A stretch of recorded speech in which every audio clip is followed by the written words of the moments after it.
आप सुन रहे हैं चाहत तेरे इश्क की बाय कुरकुल एपिसोड 2। सबको यूं खामोश देख कनिष्क ने अपनी चुप्पी तोड़ी और गरजती हुई आवाज में बोला, 2 घंटे का वक्त, जिसने भी ये सब किया है वो खुद सामने आ जाए या मेरी पहुंच से दूर चला जाए, क्योंकि अगर मैंने उसका नाम सामने लाया तो उसे भारी कीमत चुकानी पड़ेगी। इतना बोल वो जतिन और ऋषि के साथ अपने फ्लोर पर आ जाता है। उस फ्लोर पर सिर्फ उसका ऑफिस था और साथ ही उस पूरे फ्लोर को एक लग्जूरियस फ्लैट की तरह डिज़ाइन किया गया था। वहाँ पर उसके चॉइस और डेली रूटीन का हर सामान था।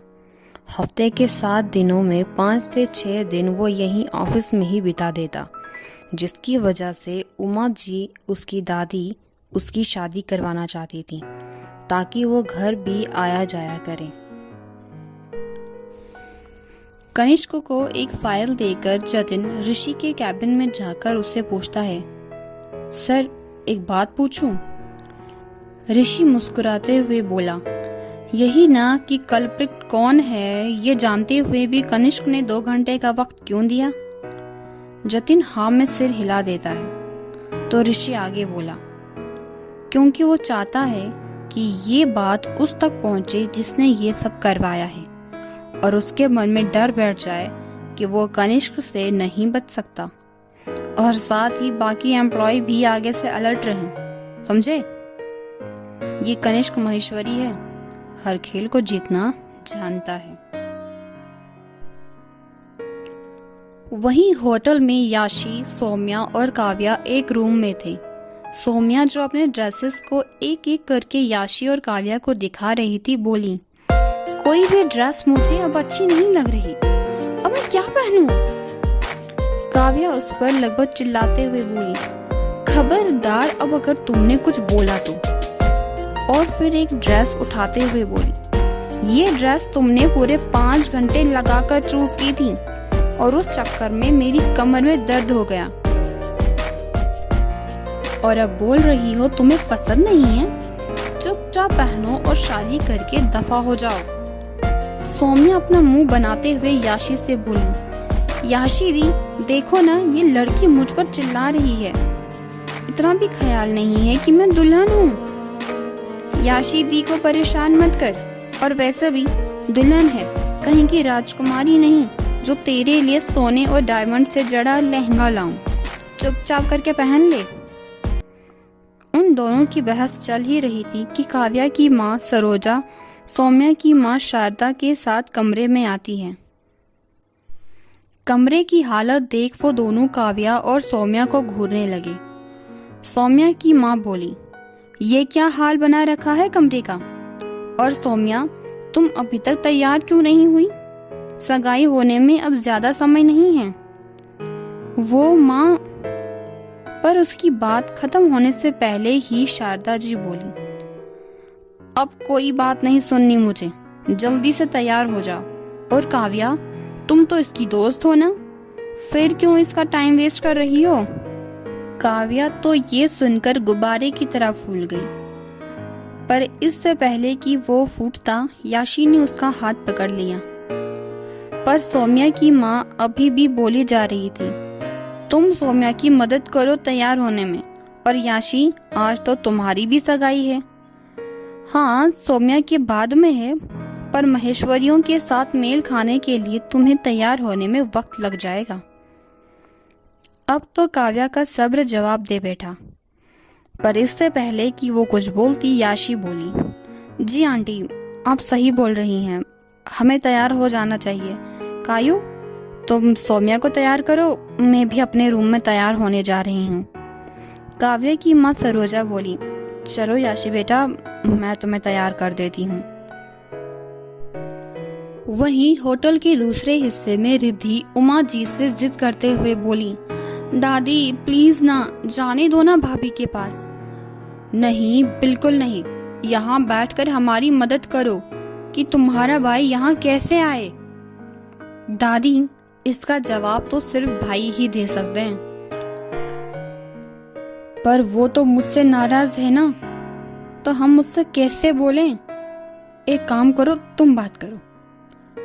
बिल्कुल नहीं, मैं इतनी बेवकूफ़ नहीं हूँ दादी कि जो खुद पर नमक मसाला छिड़क कर शेर के मुंह में जा बैठूं। थक हार कर उमा जी को ही कॉल करना पड़ता है, पर कोई कॉल रिसीव नहीं करता। यहाँ वामिका अपने कमरे में चक्कर लगा रही थी और खुद में ही बड़बड़ा रही थी। ये निशांत भी ना मेरी कोई बात ध्यान से सुनता ही नहीं। तभी कमरे में निशांत आता है और वामिका जाके उसके सामने खड़ी हो जाती है। क्या है, क्यों ऐसे मंडरा रही हो? मेरी बात सुनो, तुम बैठो, यहाँ बैठो। क्या है वामिका, मुझे बहुत काम है। पहले मेरी बात सुनो। तुमने कहा अगर शादी एक साथ होगी तो हमारी कंपनी को फायदा होगा, पर शादी तो उर्वशी के बेटे की भी है ना। अगर फायदा हमें ना होकर उसे हुआ तो? हाँ, तो वो तो अभी भी फायदे में ही है वामिका। और उसे छोड़ो, पहले खुद पर ध्यान दो और हटो, मुझे रेडी होना है। इतना बोल निशांत वॉशरूम में चला जाता है और वामिका कुछ सोचने लगती है। यहाँ सब अपने कामों में लगे थे तो वहीं कनिष्क इंडस्ट्रीज में कोई अपनी जान की भीख मांग रहा था। एक आदमी अपने घुटनों के बल बैठा था। उससे थोड़ी दूरी पर कनिष्क एक राजा की तरह सोफे पर बैठा था। उसके बगल में ऋषि बैठा था और उसके पीछे ही जतिन खड़ा था।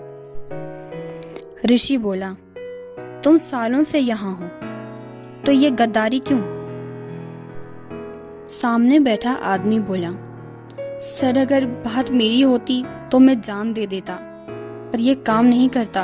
पर उसकी बात आधी छोड़ने पर ऋषि इस बार हल्के गुस्से में बोला, पर क्या?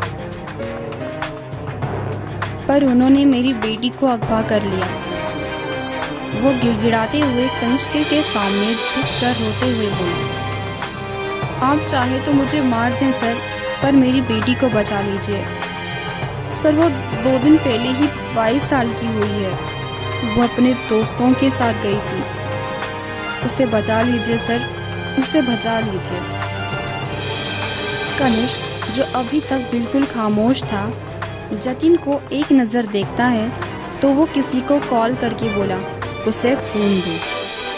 एक ही सेकंड बाद दूसरी तरफ से किसी लड़की की आवाज़ आती है, हेलो। तो यहाँ फ़ोन स्पीकर पर होने की वजह से उस लड़की की आवाज़ उस आदमी के कानों तक भी पहुँचती है और उसे पहचानते हुए बोला, बेटा ध्रुवी, तुम ठीक हो ना? तुम्हें कुछ हुआ तो नहीं? ध्रुवी बोली, नहीं पापा, मैं ठीक हूँ। इन भैया ने मुझे बचा लिया। आप कुछ मत करना पापा, महेश्वरी सर को धोखा मत देना। तभी कनिष्क का इशारा पाते ही जतिन कॉल डिस्कनेक्ट कर लेता है। कनिष्क अभी तक खामोशी से सब देख रहा था, पर अब वे सोफे से उठकर बोला, सिर्फ इसलिए जिंदा छोड़ रहा हूँ क्योंकि तुम दादू के वफादार और भरोसेमंद थे, वरना इस गद्दारी का तोहफा तुम संभाल नहीं पाते। और अब आगे से कनिष्क इंडस्ट्रीज की तरफ मुड़ कर मत देखना। रात के 8 बज चुके थे और सौम्या और याशी दोनों बहुत ही खूबसूरत लग रही थीं और सभी उनके दूल्हों का इंतजार कर रहे थे। थोड़ी ही देर बाद मानव वहां पहुंचता है और वामिका और निशांत के पास जाकर बोला, व्हाट हैपन? अभी तक सगाई शुरू नहीं हुई? वामिका अपनी आवाज थोड़ी ऊंची करके बोली, अब दूल्हा आया ही नहीं तो सगाई किससे होगी? क्या कनिष्क नहीं आया अभी? उमा जी बोली, वो बड़ा भाई है तुम्हारा, इज्जत से नाम लो उसका। फंस गया होगा किसी काम में। वामिका बोली, ओ कम ऑन माँ जी, सगाई से जरूरी काम क्या हो सकता है भला?